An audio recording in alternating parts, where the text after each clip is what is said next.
The regular board meeting for the CCU, today's date is January 28th, and the 5:31. I will call this meeting to order. President Commissioner Martinez, Commissioner Duenas, Commissioner.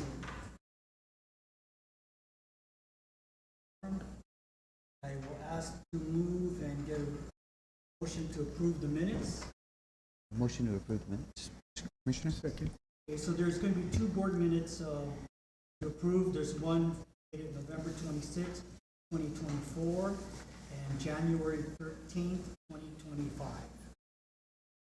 All in favor say aye. Aye. Aye.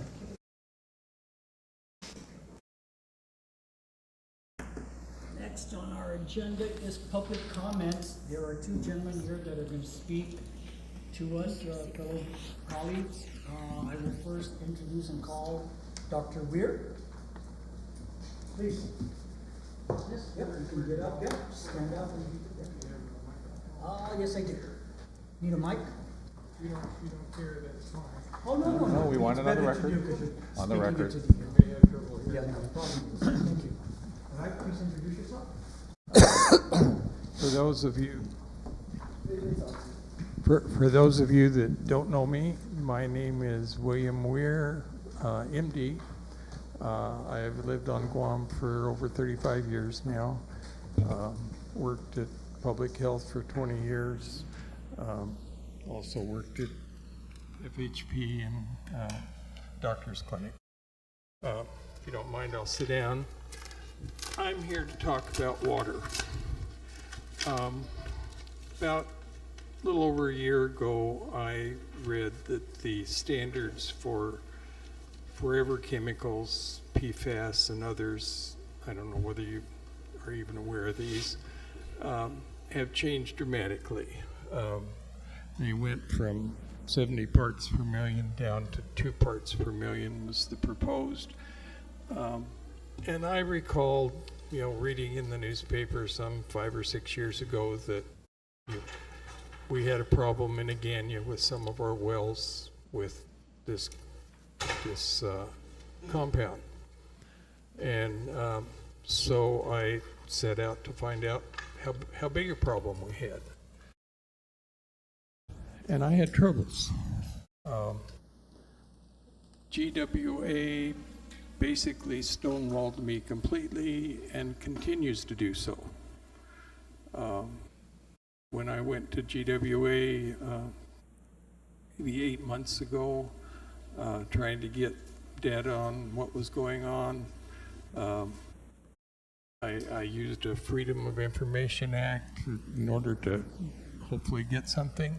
I got a response back, well, we can't tell you anything about our water wells because that's a national security issue. And also we have a lawsuit going on and our attorney has told us we can't talk about it. So I've had to work in the dark since then. I have gotten information from other sources, and I think I have somewhat of an idea of what's going on, but it's very incomplete. But it's pretty obvious that our aquifer has been contaminated to the point that the water is, by FDA standards, is really not acceptable. The solutions to that are not obvious, except for the fact that they are very expensive, depending on which way we jump. My concern is that we have not, as a community and all the way from the top, we have not been willing to talk about this to our population so that they can make intelligent choices about what they want to do about it. This is a serious problem. These chemicals are known to cause cancer, a lot of other conditions. I went to UOG and got a list of cancer incidence by village, and the village of Agania is 2 or 3 times as high with their cancer rates as all the other places in Guam, which goes along with the fact that that's where we have the biggest problem. Now, it's difficult to pin one thing on cancer, but it's certainly troublesome. In order to make intelligent decisions, we have to have information. And, you know, I thought I was coming to the Guam Water Works Board, that's what they told me, but you guys are here, I'll talk to you. What I requested this last month was to be able to talk to the people that actually do the work at GWA and find out how they distribute their water, what the people that test it, where they test it, and how they tested it, and what kind of results they get. And I was told, well, you know, we have problems with that, but you can read our board report, which I went to look at as they suggested, and this board report was dated 2018. I have talked to a number of people on Guam, and probably the most influential in terms of health is the Guam epidemiologist, and he tells me he is getting the same story when he has tried to get information. This is not acceptable. And I would implore, you know, whoever is in charge to, you know, put some pressure on so that we can look at this responsibly. You know, the only other alternative is to, you know, go on the media and so forth, and that's not the way I like to operate. But if I have no other choice, that's what we have to do. GWA and EPA has taken the position that, well, we don't have a problem because the legal limits are still high. That might be acceptable if you're in court, but it's not acceptable when you're in the doctor's office. And so, you know, things have to change. That's what I'm saying. I thank you for your time, and I can give you chapter and verse if you want to talk about it later, but you're busy people, obviously. Questions, colleagues? Well, I mean, my understanding, there's quite a lot that's going on with PFAS.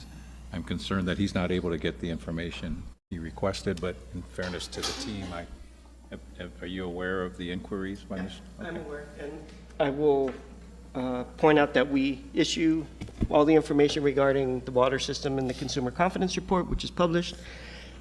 Dr. Ware has also received all the information that's publicly available from the EPA database, CIDWIS, which includes all the information.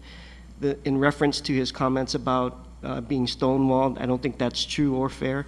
We did get an inquiry about specific locations for our wells, which we don't give out because we have been advised by Homeland Security that that's critical infrastructure, so we don't give out that information. We don't publish that information. I did refer him not to a board report, but I did indicate in response to his questions, which we answered with a letter, providing all the information that he requested, that for what we're doing, the question specifically is what we're doing about the PFAS issue, and I replied at length with all the efforts that we have undertaken, including our updates to the Water Resource Master Plan that sets out the CIPs that we've recently presented to the board and got adopted and approved. Now, he requested a copy of that, and the 2024 update has not yet been issued to the board, so it is not released. It's still in draft form, but we did refer him if he wanted to look at the master plan. The only one we have available is the 2018 one, and that's what he's referring to.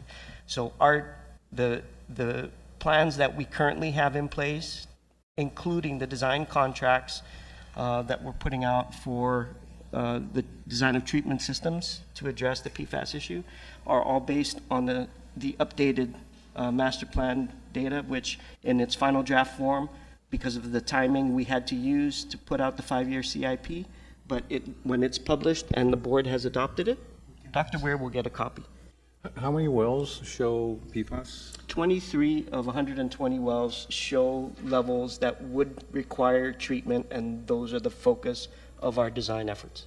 Okay, and then are those online and being filtered, or do we take them offline?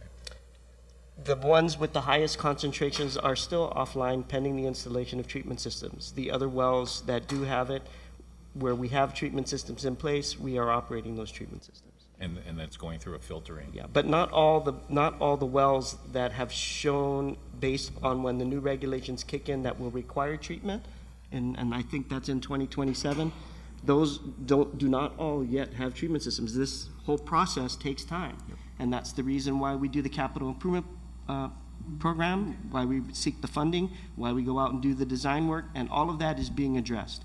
So I think we've been down at the legislature, we've talked about the CIP, we've talked about it in the Public Utilities Commission, we talk about it here. So there is no stonewalling and there is no information that's being hidden. You may not like the answers that we've been providing to you, but that doesn't change the fact that we have been providing the information.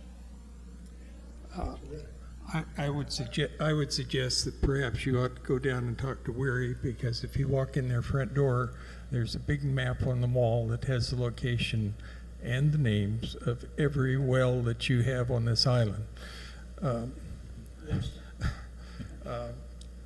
And the fact that, GWA is saying, well, don't worry, we have all this under control, is not terribly reassuring. Are you asking something more specific, Dr.? Yes, I have asked to find out specific information about their water when it comes out of the well, when it goes into the tanks that they distribute it from, and what happens afterwards. I would like to speak to the people that operate that, the people that know. And I'd like to speak to the lab people. And their response has been, we can't do that. You have to go to the director. So I went to the director, and So maybe it wasn't stonewalling, but to me that's what it was. And I would like to have the Guam epidemiologist have access as well, because I think this is critical. no, That's what he told me. Maybe, Let's just work, our time is limited now. yeah. I That's, think we can continue the discussion with yeah. the director, Mr. General Manager, and just keep us copied on what you. Sure. Right? Thank you. Thank you. Thank you, Dr. Thanks. Okay, next, we have Mr. Jay Kinata. Jay?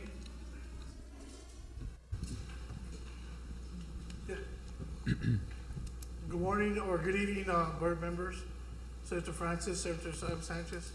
Thank you for allowing me to speak to the board today. Just to give you a little brief, some of you guys may know me, some of you guys may not. My name is Jay Kinata. I'm one of the largest producers of poultry eggs in Guam. It's known as Familia K Farm.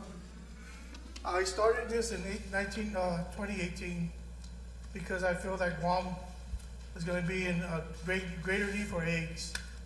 And my goal was to reduce the price of eggs on Guam. So our family put together, opened our land, and we cleared about 6 acres, which is now next to the new Ukuru power plant. I gave you guys a folder because in November 2023, 16 and the 19th of the weekend, you guys had an unexpected power outage, in 2023, which caused my incubator to fluctuate and break down, and as well as kill my fertilized eggs. which are 18 weeks old. I did put pictures on there and all that. Senator Parkinson gave us the opportunity to file claims with the Guam Power Authority, which I did. I went to every meeting, every spokes, that we had out in the public. I turned in my application on 14 of 2023, and it was received on the 22nd. It took over a year and a half, almost year and 1 month to finally get an answer. Since January of 2024 until this December 2024, I could be coming to Guam Power Authority twice a week or twice a month just to follow up with one of your managers, James Bora. You know, I've been getting the push and shove saying that the committee hasn't met or hasn't been going through the chain of command for everybody to review it. If you guys can change that, it's the way you guys are sitting down today, where you guys can sit down, knock off all these claims faster than a year and a couple months, it would be better to respond to the public faster. You know, if you guys can do it here, why can't you guys do it with the small claims, with the damages claims from Guam Power Authority? It took me almost a year to get some claims. Yes, some of my appliances were replaced and paid for at a cost, but I got a letter. You know, Mr. Bora told me, check my email because you need more requirements. I've been checking my email, you know, and check my junk mail, check everything. I haven't received an email from GPA for what necessary documents needed to get resolution of my furrow eggs that were cooked, you know. And then I was told that it's in the hands of your attorney. So I had to wait for a certified mail. I put it in the packet of certified mail. And what hurt me the most was that living on Guam is a risk taker. I'm a native of Guam. You shouldn't be a risk taker to live on Guam. And that kind of hurt me because I'm trying to make Guam become like President Donald Trump, good again. If you guys need eggs, hey, come to me, I'll give you eggs. You know, like Mr. Martinez said, hey, Jay, can I help replace my hens? I said, Mr. Martinez, come and I'll give you some hens. When the mayors of villages asked me, can we help give this family eggs because they got no food?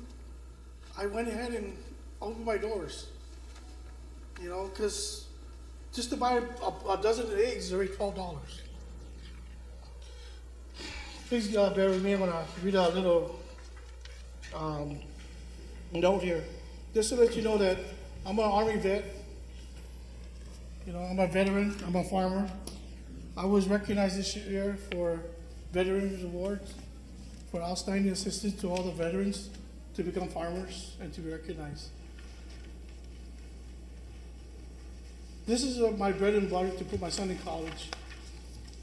He's a freshman. He did a walk-on football. He made the Pepsi Bowl Championship and made the Rookie of the Year.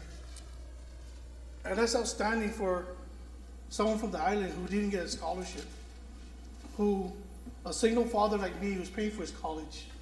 I don't make much. You guys make more than me. But my passion and my stress releases with the chickens. Go there every morning. You know, feel the chickens following you, feeding them organic feed like banana, coconut, etc. So I can spend my cost. But collect eggs and give people that need it at a certain price they can afford.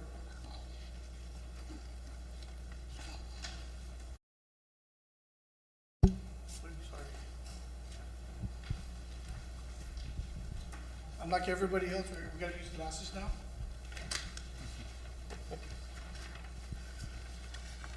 Here we go.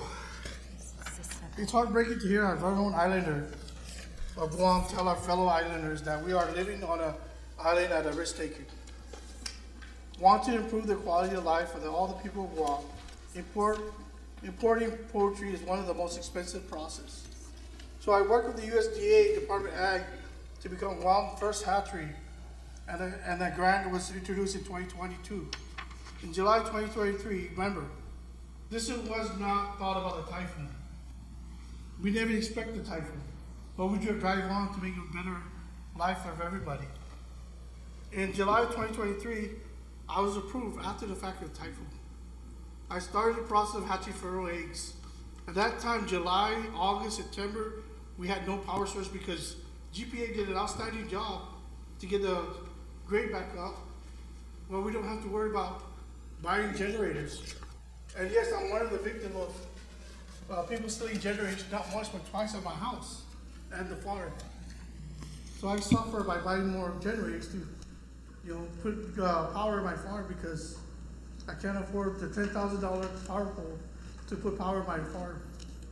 What I was told by one of your managers here is, hey, if you can't afford it, put solar powers up.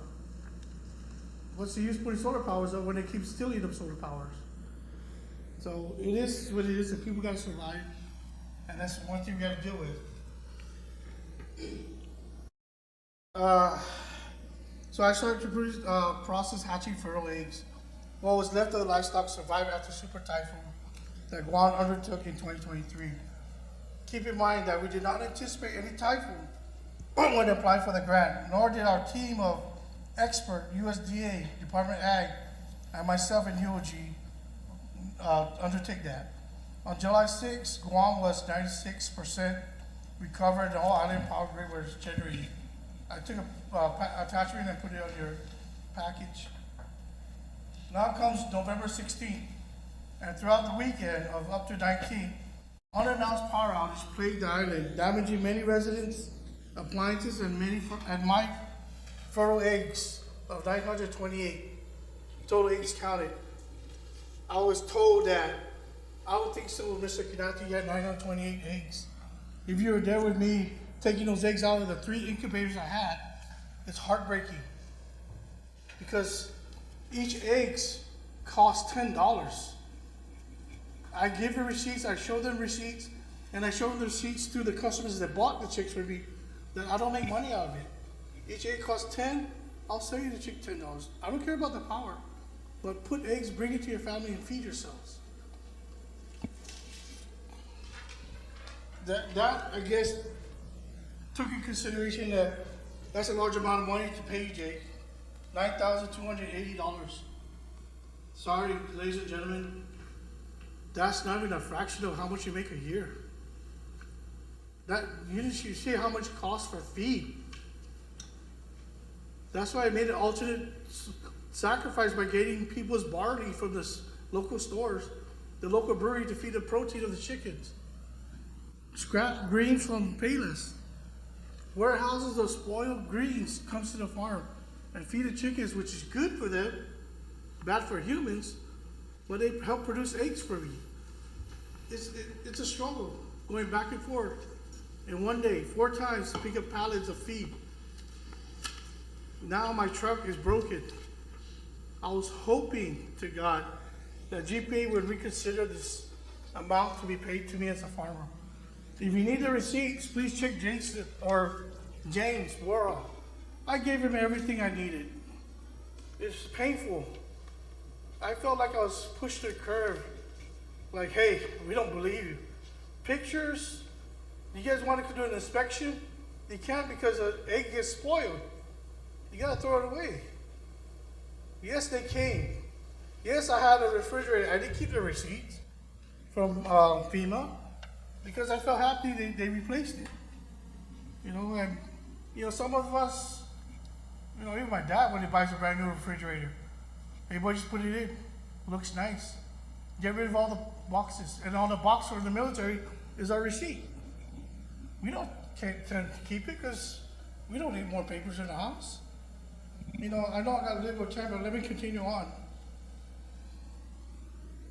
Senator Parkinson of this oversight chairman has issued an island-wide claim period for the neglect of the GPA now unannounced power surge outage, load shedding almost every other hour for 3 days straight.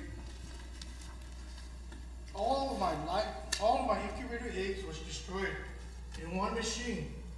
Okay, that's 88 eggs per tray times 4. times 3.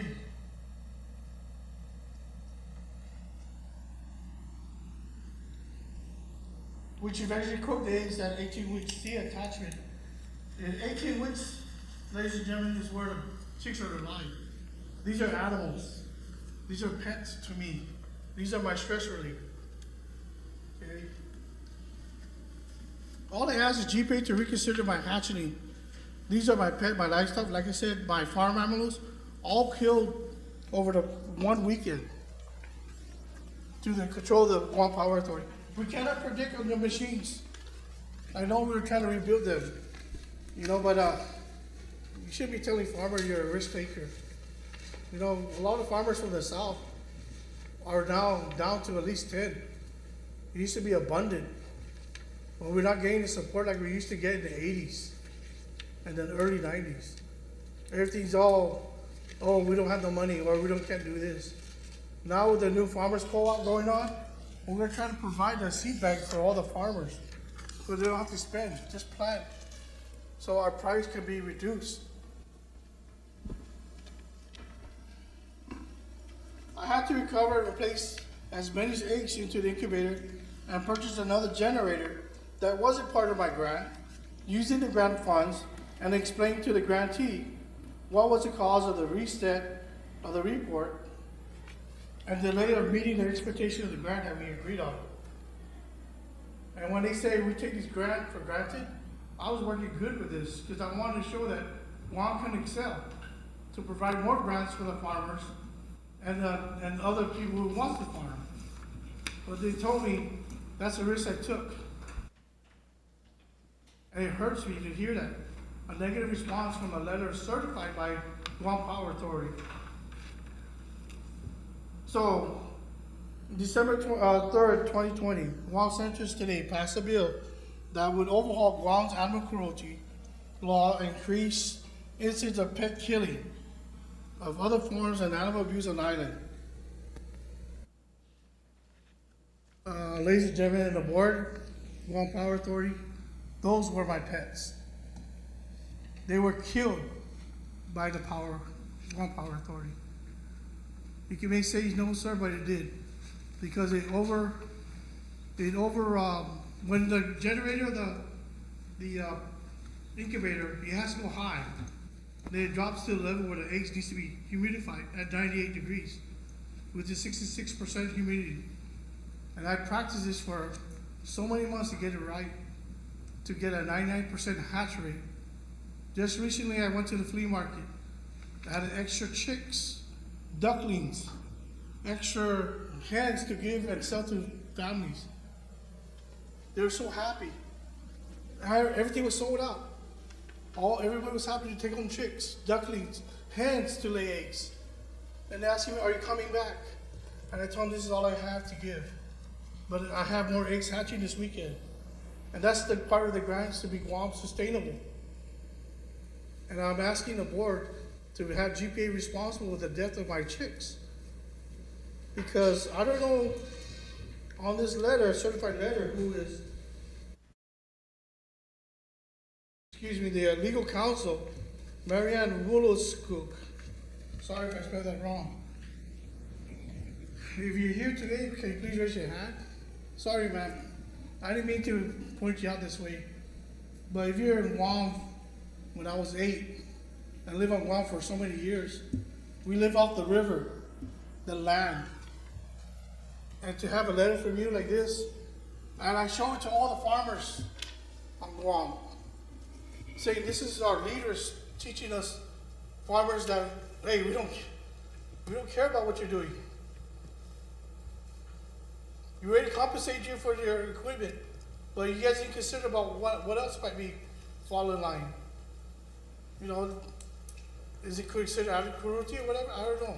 But you guys took away 928 fertile chicks that are ready to hatch. If you guys want color pictures, it's there. I put it in there with you guys. I took pictures of my incubator and I gave it to Mr. Borrell.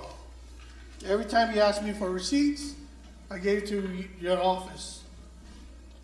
Every month comes, every month came by, and you know, There's always a waiting game. Oh, we got to, it's still on my desk. We didn't pass it through the other channels. Geez, stop it.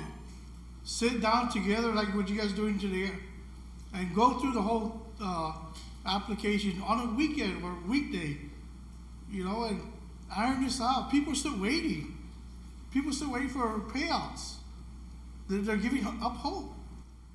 The more we raise power, the more we raise water, the more we leave the island. I don't want to do that. I even printed out the bills of the some of the laws. In 1993, Senator Simon, Sanchez, and Santos, you guys passed a law for the animals and all that. I wanted to print that out, but you guys should know about it. This is just an amendment of how we can punish people that damage your animals. It's like, what if I come over and shock your dog? Oh, GPA don't have, you know, claims on that. But it hurts me.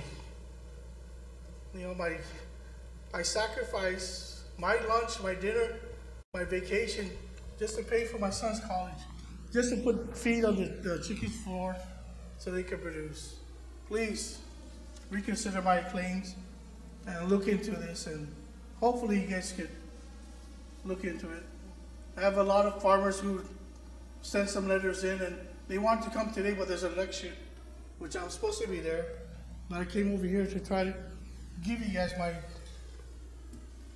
testimony that there should be more guidelines to claims, because this is one of the speed bumps that you guys might hit. Hopefully you can settle it here. I don't want to go to the court, say, hey, GPA didn't want to help me with my claims. I want to stay here and keep it at a level where it doesn't even have to go out the door. But I had to come here because I felt like I've been let down. Thank you for your time. Questions, colleagues? No questions, just, John, can you and the team just revisit this? Yes, we can, and I think, yes, we can. I don't want to just talk review anymore it. beyond that. I just have one question. The incubator, the crop machine, the refrigerator, has all burnt on this power surge? Yes, sir. Is there any in the neighborhood burn also all this? Or is it just this area here? I don't have that answer, but I believe, yeah, I believe he's the claimant. I don't think there was anyone else. No one else? Yeah. Sir, I can give you the WhatsApp of San Rita Neighborhood Watch. Where all of the chicks died, nothing survived? Nothing survived. If you cannot believe that, you should have been there when I was crying. Have you ever raised chickens? Yes. You have an incubator? Guam, our ambient temperature in Guam in the tropics, it's doable to, even without incubator, if you have a tin, it's warm enough. If you have heat lights like before, that's how we incubate. But I'm just saying, I find it a little bit ironic that none of the neighborhood was affected except just you, and all of this already was paid to you, and not one single chick survived. Not one single chick. If you don't find it hard to believe, you should be there. Because my machine, I can bring the I machine don't have to in. be there. Sir, I can bring the machine in. I plug it in, and you see how it raised to 110, down to 99 to the temperature where the eggs needs to be firm.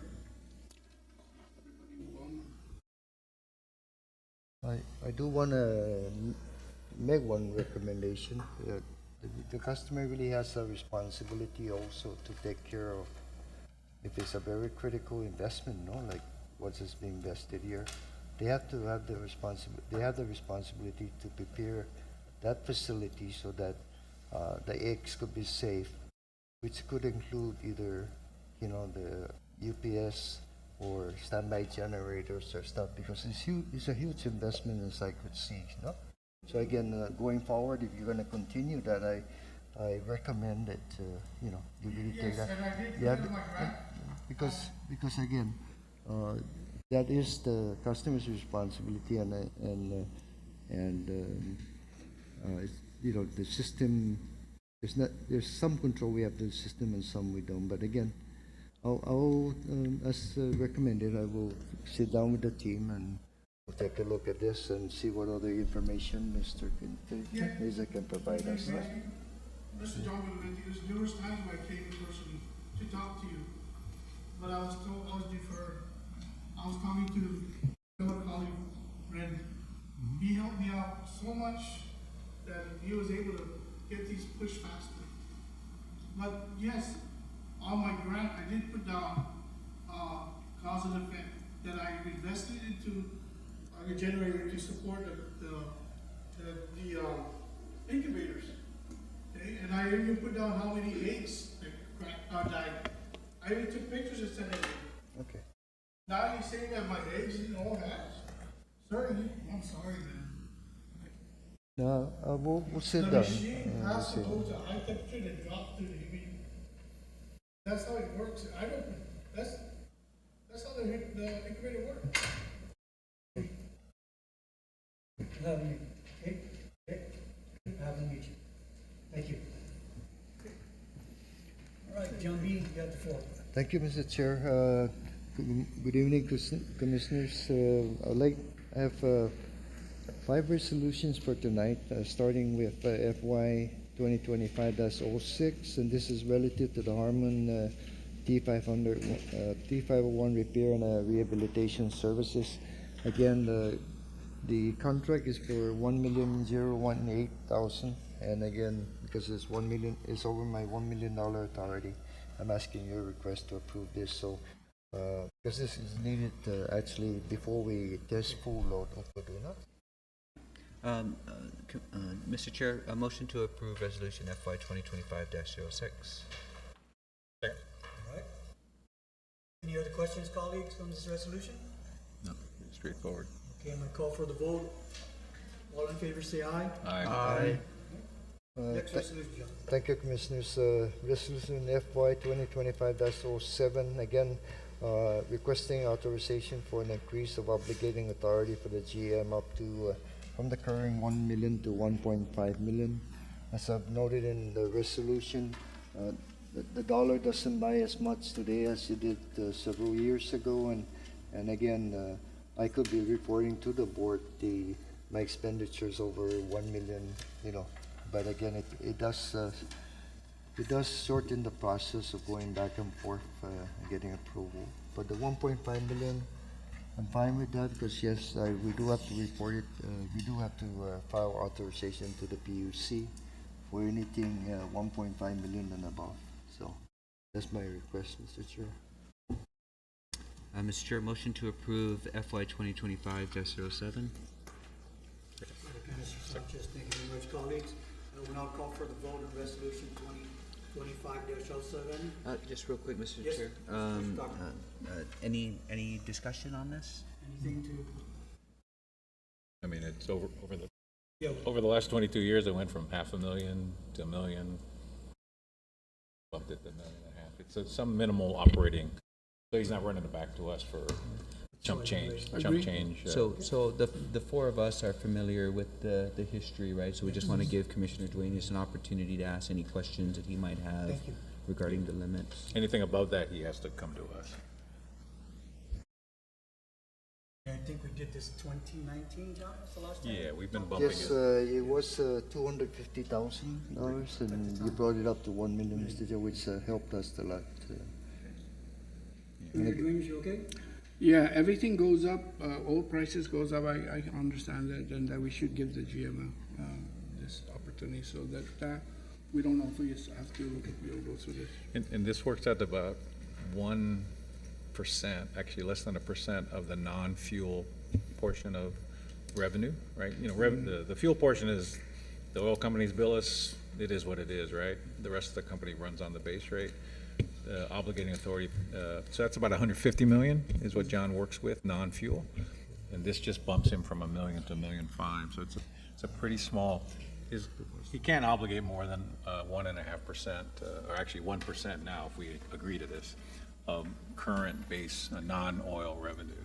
So, but it allows him, and same with Miguel, it gives them some flexibility to not have to bring every small procurement back to us. Call for the vote then. All in favor, say aye. Aye. Next, John? Thank you, Commissioners. FY 2025-08, relative to the approval for solicitation for Strategic Project Management Office contract. In the resolution, Mr. Chair, and as discussed in the last work session, we have made some changes. One Power Authority has multi-million-dollar grants, close to $70 million to take care of at this point. We have put in for over $400 million, as much as $7.2 billion in projects for underground and all of that. So GPA needs to be prepared to implement as we receive this money. Furthermore, as we are familiar with, over 5 years ago, more than 60% of their employees were eligible for retirement, and specifically also engineering. So over the next coming 5 years, we have about 26 more engineers that are eligible for retirement. So we need support to be able to get these projects out. In addition to that, to continue to train the young engineers that we have brought on board, and eventually to get to, professional engineering, because we are going to lose quite a few professional engineers over the next 5. As discussed in the last meeting, as far as the process for procurement, it is RFP as required by the appeals board for. However, we did look at it further, Commissioner Limtiaco, and there is an opportunity to do an IDIQ, which is basically look at getting several firms to be a part of this thing, because when we consider that today the capacity of the island for engineering firms and designers and everything is really also being taxed by the military growth and everything, it was prudent upon ourselves to be able to have more than one group, so that we can again negotiate task orders and provide it. If capacity is not available with the most responsible, we have the second responsible. So it can work similarly to what I believe you were trying to address. So that's in the here, and then the other thing that we did change, we do agree to go for a 3-year term with basic 3-year term and option for 3 more years after that. So again, I'm hoping that the Commission will approve this so that we can proceed forward to the PUC.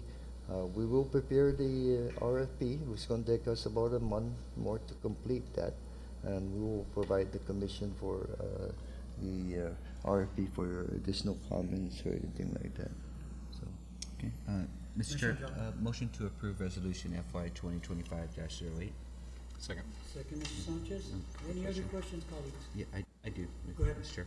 So John, thank you. I think that's a much better strategy at approaching it. So I know I had asked for the RFP ahead Right. of approving it, but based on the changes that you had mentioned, I feel comfortable with that. Going after some sort of multiple award, getting a lot of different vendors in play that you can assign task orders to. I think that was the intent of my line of questioning, and so I'm happy that would be implemented. But at the same time, you're still going to pursue potential procurement law changes, right? That will help you have some better procurement vehicles that you could use in the future, right? Yeah, I think we'll get our team together again. We did pursue this back, but again, we'll try and do it today, because again, part of our quest really is to try and make the procurement process where protest is less of an issue that holds back, and that because as could be seen, we're not talking anymore about a million or millions or hundreds of millions. We're talking now potentially billions of dollars of investment in this utility to make it again reliable and sustainable against storms and everything. So we need help to spend this money, an opportunity, as we know, because grants come and they have deadlines. So with that, we will pursue, as you recommended, we'll get a team together And then, and of course, we'll need the help of the commission to help us, you know, express the, of course, more important the urgency, but provide also ideas how to make it happen. All right. Questions? That's it? All right, I'll call Wait, for, go ahead, Mr. So John, on the next 3 years, when we go out, is it automatically, whoever wins this particular one here will go continue on with the next 3 3 plus years? 3? 3 years and then an option for For three three. more. And then again, based on their performance and so and so and so on, so we can recommend to you to extend, no? If not, then we move out. But again, there'll be several of this group, so there will be some, you know, I mean, we have to move, so we have that flexibility, not only capacity, but also even in the tasking order amount, we have an idea of what really to negotiate, no? So that is a reasonable pricing for everything. So it does provide us that opportunity to make that happen. Okay. Commissioner Martinez? Is that good? Yeah, but Commissioner, they would bring it before us, right, on any award of the option year? They'll bring that before Back to us. We can. On the next 3 years? Yeah, after the- they'll bring it, they've done like they do normally. John, are you thinking if we have separate contracts that they'll be staggered? So they don't all expire at the same time?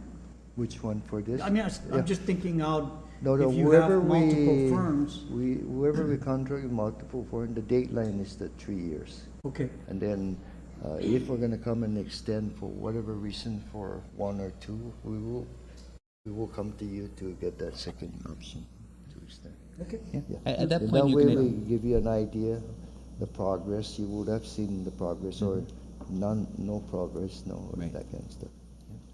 Okay. All right, then I'll call for the vote. All in favor, say aye, please. Aye. Thank you. Next, John? Next, Mr. Chair, again, did I, I'm sorry, just one moment, 2, 3. Resolution FY 2025-09, Mr. Chair, I'm not ready for right. this. I would like to just table that. Okay. Noted. Next resolution, 2025-10, relative to authorizing us to increase the urea supply contract. Mr. Chair, we do have a contract for urea that was awarded to actually one bidder in April of 2022.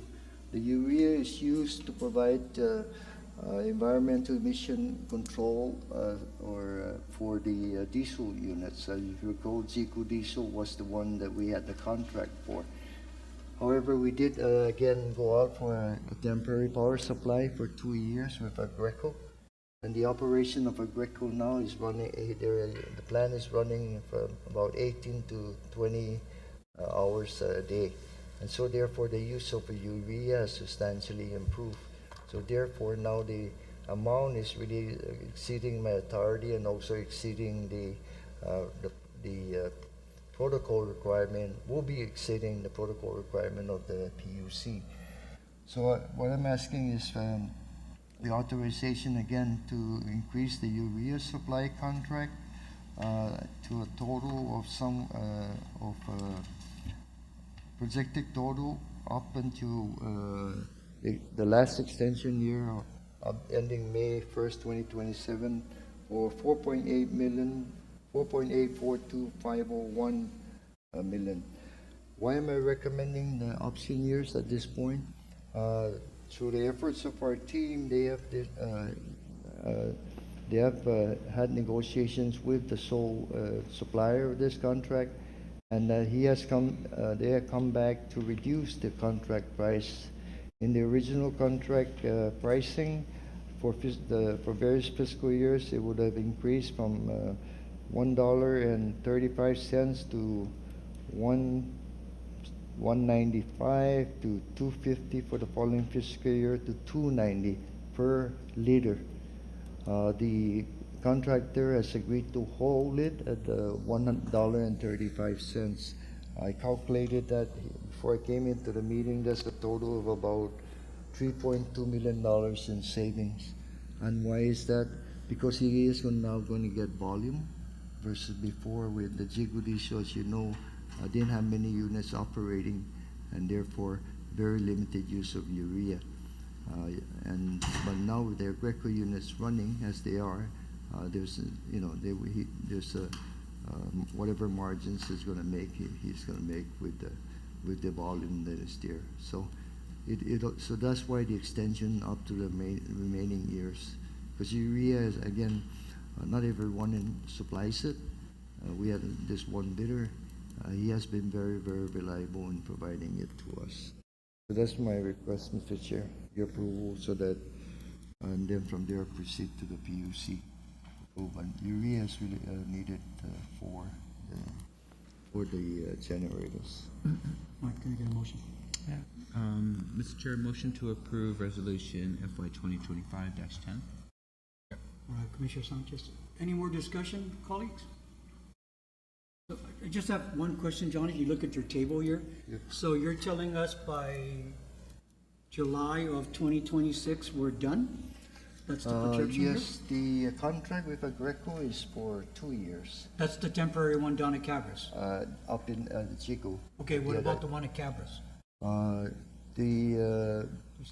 Yeah, isn't there a temporary one down there? No, it's the one, we were gonna do something here before, but it's really, the temporary Agreco was placed in the better location was In Chico. Chico. Yeah, Okay, and so that's the one we have a 2-year contract for. okay. And again, Yukudu is coming on the line this year, and so that's why we timed it no later than about May or July of 2026, because it is costing us about $11 million a year for the lease and the operation and maintenance, and so I don't believe we need temporary power. Beyond that, we will have the reserves. Okudu will be certainly what's more reliable. And then third, and not the least, we're working on more energy storage batteries as our means for capacity growth in the future. So, Can you give us an update on what's left of our Agreco generators that we? yes, we have 'Cause I know we're about, doing assessment, right? yeah, we have 4, and then actually we're going to be issuing a bid soon Okay, to try do to- Replacement. replacement and all of that. How much capacity? 20 megawatts actually. That's Part the of goal. that, yeah. Okay. So the part of that also is that we were thinking of moving that down to Tenjo, but all the infrastructure and stuff could be up there at this point, and actually will serve that area. Underground lines that are being projected to be put in, which could go all the way down to APRA, as part of DoD projects. That will help us now utilize the capacity at the PD area Okay. to serve the south during storms or whatever. So I think some things are working out. So we are going to attempt again to get the replacement of the Chico deers. All right. Any other questions? Okay, colleagues, and then we'll call for the vote on resolution 2025-10. All in favor, say aye. Aye. Okay. That's it, Mr. That's it, Chair. thank As you. far as the GM report, only one thing. Again, Okudu will start firing around the first week of May. The way they'll do it is fire one unit, no load. 1 week later, loading. Then the next unit, and so on. So this whole process will take a few months to get to the full loading.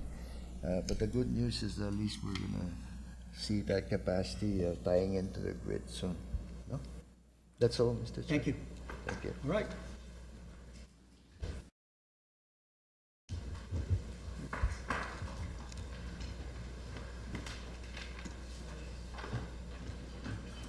Okay. Thank you. Yeah.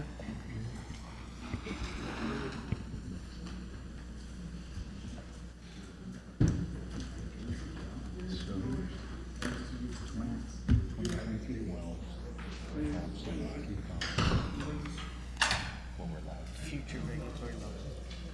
The latest ones that just popped up. So, but 23.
started, just wanted to introduce the new community public outreach program coordinator, Nick Lee, who's joined us. His first day was yesterday, so. Nick Lee, welcome. Familiar face. Yes, he is. He's very familiar with us. Yeah. What class, sir? Oh, I'm so sorry. You're in trouble. You know the drill, sir. Okay, thank you. I'm still younger than him. But with your permission, I still have to get the beers. Yeah, no coffee. All right, Miguel, No. thank you very much. The only thing to add about the GM report, we did add the December production report and did correct a couple of the graphs that I mentioned were in error. So those are on your board books. Moving on to the resolutions, our first resolution is 15-FY 2025, and this is seeking approval of the construction contract for pressure zone realignment phase 2. As we discussed in the work session, this will involve work for 16 sites throughout the island, intended to improve service pressures and assist with the establishment of district metered areas, so we have a properly functioning water distribution system. The work that we are planning under this contract is in line with our pressure zone realignment plan and also the water resource master plan and our capital improvement program. We are seeking approval of a contract to be awarded to Sumitomo Mitsui Construction Company in the amount of $23.242 million with a 10% contingency of $2.324 million for a total funding amount of $25.567 million. This will be funded using GWA bonds and US EPA grant funds. As we mentioned in the work session, there were 20 interested parties. We received bids from 2, and Sumitomo Mitsui was found to be the lowest responsible bidder. big project. How long is it gonna take, Miguel? The 25 million? I think this is 2 years plus 730 calendar days from notice to proceed. But the goal is an aggregate improvement of pressure alignment throughout the island. This is a big project. Yeah, we completed phase 1. This is phase 2. We anticipate that there will be maybe 2 or 3 more phases. Need a motion. That yellow tank is the one next to Ladera, right? Yes. Okay. Mr. Chair, motion to approve resolution 15-FY 2025. Second. All right. Any other questions, colleagues? Okay, none then. Let's call for the vote. All in favor, please say aye. Aye. Thank you. Next, Gal. Next is Resolution 16-FY 2025, and this is seeking approval of additional funding for the ongoing construction contract for the Ugam Surface Water Treatment Plant rehabilitation. As we discussed during the work session, during recent sanitary survey conducted by Guam EPA, there were some deficiencies with regard to chemical storage facilities. As they were originally constructed, they don't meet the current requirements, and so an additional scope is required in order for us to get the contractor to make the corrections so that we comply with the directives in the sanitary survey from Guam EPA. So the contract on that is existing. We are seeking a change order of $2.156 million. We do have existing contingency that we will be using, so we're seeking additional funding of $2.021 million. That will bring the total authorized funding amount for the contract to from $10 million to $12.129 million. And the funding for this will be through GWA bonds. Motion to approve resolution 16-FY 2025. Second. 15, 16. 16-FY relative on the Ugam project, the Okay. funding for Good that Ugam. we work on that. Yep. Questions, colleagues? No, that's good. None? All right, now I'll call for the vote. All in favor, please say aye. Aye. Thank you. Next, Gal. Next, Mr. Chair, is Resolution 17-FY 2025, and this is seeking additional funding to amend an existing IDIQ contract for professional PMCM services, and this is specifically for scope of work to provide preliminary planning and engineering to support the new medical campus. The funding will provide for a task order to be issued, task order number 11, which will cover preliminary water and wastewater engineering and planning, surveys of the site and the utility corridor, and biological and archaeological surveys for the site that would satisfy NEPA requirements, along with a small 4% contingency. The total amount being requested is $750,000, and this will be funded by ARPA grants that we have already confirmed with DOA that are available to us, and we will receive.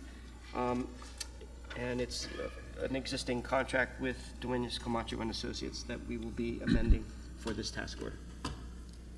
Can I get a motion, Mike, and then I'll... Yeah, we'll open it up for discussion. Motion to approve Resolution 17-FY 2025. Second. Okay.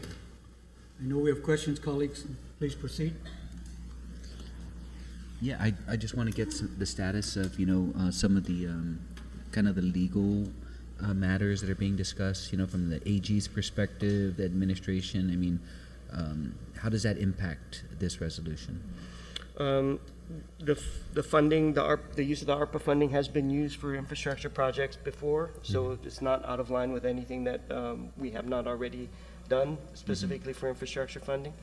The contract does not require any further approvals. It's in place. This is just a regular task order amendment on an IDIQ task order based contract. So we don't anticipate any legal issues with this task order. So just to confirm, one of the funding sources for this is ARPA money? For this specific amendment in this amount, it is Right. ARPA funds. And this is ARPA money that the governor has made available to GWA? Yes, Okay. granted directly to us. There's And no other It did third not party. require legislative approval, No. right? And was the earlier work, which has already been contracted, was that signed off by the Attorney General? Or Or was it required? It was, sorry? This one was I don't think it was signed off by him, but it was procured through the same manner that we've conducted our procurements. I think this was 2019 award? Right, so, Oh, okay. to Pre-COVID. Commissioner Sanchez's question, this procurement was advertised in 2019, and the contract was signed in 2019. Was So- it signed by the previous Attorney General? No, but at that time, GWA had a special assistant attorney Oh, general designation, designation. okay. Yeah. But to finish this project, because now we're 6 years later, right? This resolution provides additional monies, and some of the source of funding is ARPA funds. Am I For reading this that right? particular For this particular, amendment, yes. all of the funding is ARPA funds. For the contract that we have in place, we've used different funding sources. Right. But this is Including ARPA. This will be the first Standard ARPA is fund. ARPA. All right.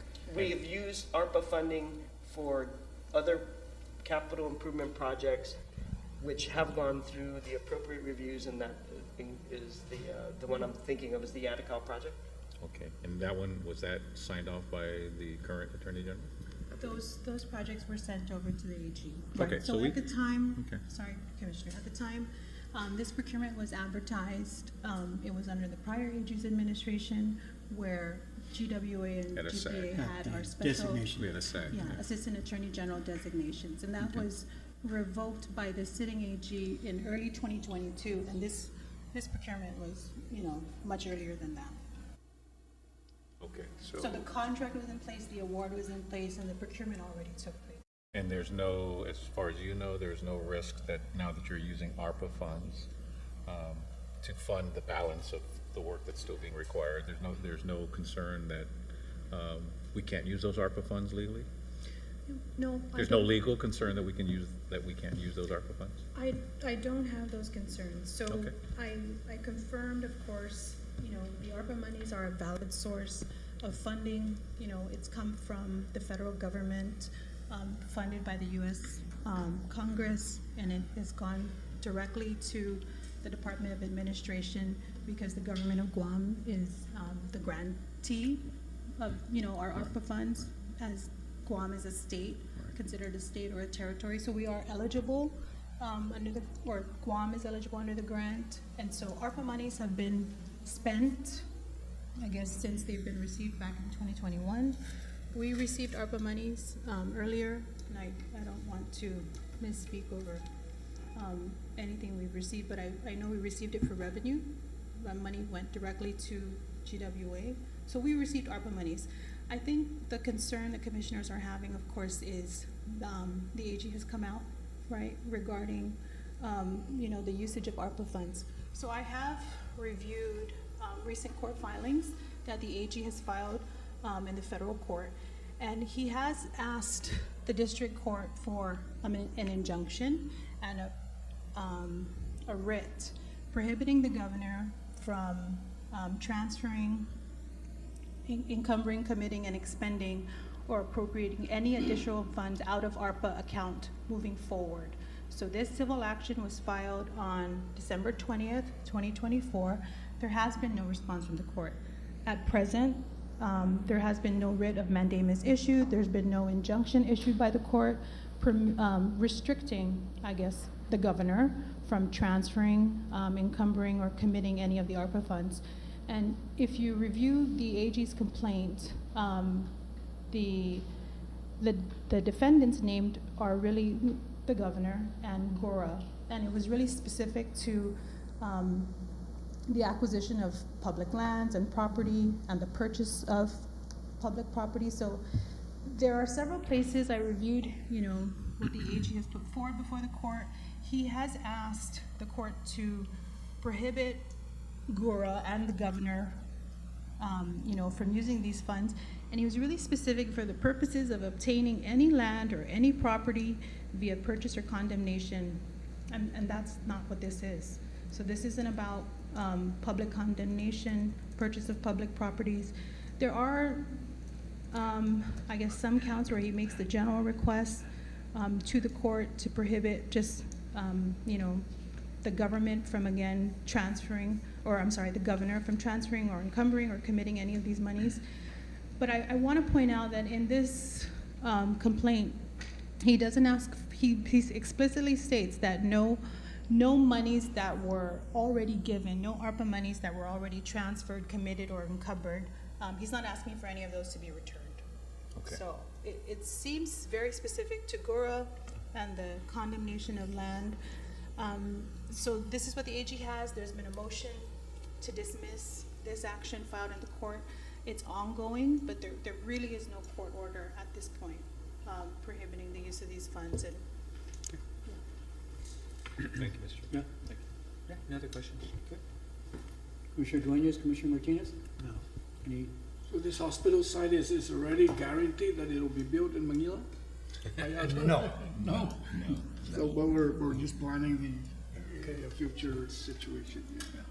Well, I mean, there is Anticipating. there is the one issue that I believe the AG has raised, and you correct me if I'm wrong, that the governor has to go to the legislature to appropriate ARPA funds, which I'm not a lawyer, but my understanding of the federal law was that's wrong. And the governor has clearly released significant funds of ARPA money without legislative authority. So his claim it's an example of a claim that I think people will challenge. I'm sure that's some of the basis of the challenge to dismiss. And I'm not so much worried about that, because I'm confident that the governor can do what she believes she can do. Now, where the hospital ends up, that's all. That's not It's our- good that we anticipate future growth and, yeah. Yep. We'll see what the courts say. Anything else, colleagues? Nope. Okay, then we'll call for the vote on this latest resolution. All in favor, please, say aye. Aye. Aye. Okay. That's it, Mr. Chair. The last item on the agenda we are not prepared for, so we will table that. All right. Do we have Any an other executive discussion? session? We're gonna have an executive session, Yes. please, okay? So we'll Sure, take okay, you a want to take a 5-minute break? recess and then we'll motion to, Motion to take a 5-minute recess. okay, please. thank you.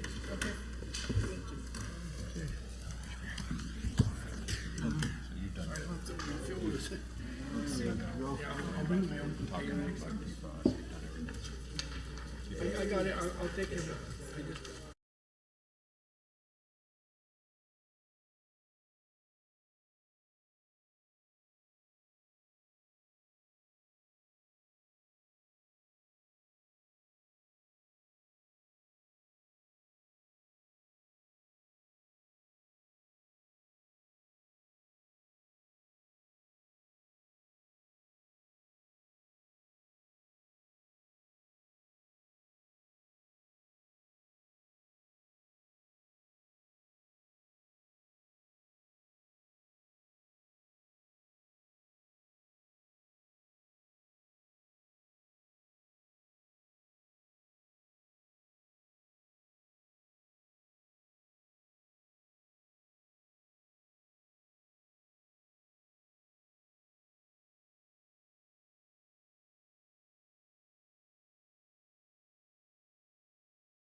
in regular session. Need a motion to adjourn. I did- think Commissioner I'm Duenas sorry, had Commissioner something to Duenas, talk you had about a question that you wanted to raise? regarding the On our- public comment regarding the chicken farm. Was there something that you wanted to? Oh, yeah, in that area, I feel there's a lot of factors involved in death of the, Okay. and knowing that there's no other appliances is affected in the area, for me, that's already a generous thing that GPA has done but, and then none of the chickens survives. There's a lot of factors. It just, for me, is very, very questionable. Okay. And so I don't like to paying for me. Well, we'll have John Benavente address it back to us. Good. His team has already made their determination. Okay? And we, anyways, yeah. Okay. Okay, motion to adjourn. Second, all right? We are adjourned now. Thank you, colleagues. I need to talk to you. I need to. Oh, you spanked me there. Okay, thank you. Was one